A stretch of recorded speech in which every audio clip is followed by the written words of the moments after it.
In this video, you will learn how to bond the BEGO Wironium RP Complete parts together.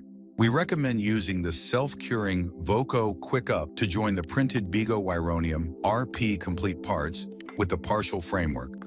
The total setting time is 3.5 minutes. The use of commercially available O-picker is optional. First, check the fitting of the printed gingiva, teeth, and partial framework on the model.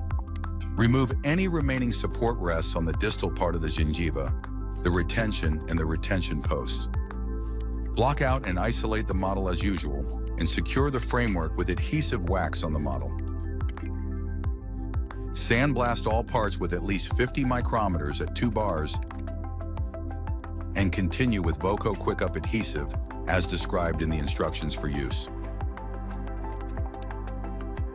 Moisten all surfaces that come into contact with VOCO Quick Up and are to be bonded with the microbrush. Blow off any remaining adhesive after 30 seconds. Note, due to the fast setting time, it is recommended to bond the saddles to the framework one after the other. Place the Type 10 mixing tip on the Quick Up and apply a small amount of Quick Up material to the contact surface or area around the finish line of the framework. Then place the saddle part on top.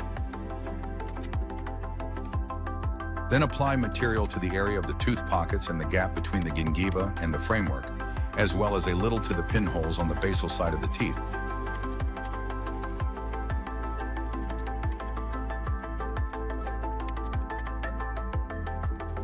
After that, place the teeth on top of the gingiva with a light, even pressure.